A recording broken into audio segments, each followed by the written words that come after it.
ടാർവീപ്പയിൽ കുടുങ്ങിയ വിദ്യാർത്ഥിക്ക് രക്ഷകരായി മുക്കം അഗ്നിരക്ഷാസേന.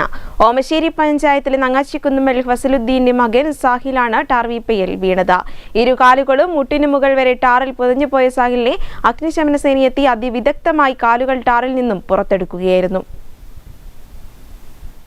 കൂട്ടുകാരുമൊത്ത് കളിക്കുന്നതിനിടെ ടാർവീപ്പയിൽ വീണ് അവശനായ വിദ്യാർത്ഥിയെ മുക്കം അഗ്നിരക്ഷാസേനയുടെ നേതൃത്വത്തിലാണ് രക്ഷിച്ചത്. ഓമശ്ശേരി മുണ്ടുപാറയിൽ താമസിക്കുന്ന ഫസലുദ്ദീന്റെ മകൻ സാലിഹാണ് വ്യാഴാഴ്ച ടാർവീപ്പയിൽ വീണത്. കളിച്ചുകൊണ്ടിരിക്കുന്നതിനിടെ പകുതിയോളം ടാറുള്ള വീപ്പയിൽ ഒളിക്കാനിറങ്ങിയ കുട്ടി അബദ്ധവശാൽ വീപ്പയ്ക്കുള്ളിലെ ടാറിൽ കുടുങ്ങുകയായിരുന്നു.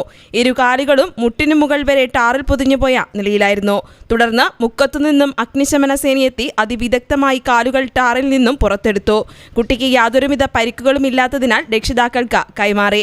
വ്യാഴാഴ്ച വൈകിട്ട് 5:30 മണിയോടെയാണ് സംഭവം. Station officer M Abdul Gafoor, senior fire and rescue officer N Rajesh, fire and rescue ഓഫീസർമാരായ K Shanif, K T Saliq, K Rajeesh, Akhil R V, Chacko തുടങ്ങിയവർ രക്ഷാപ്രവർത്തനത്തിൽ പങ്കെടുത്തു. News bureau, Mukkam.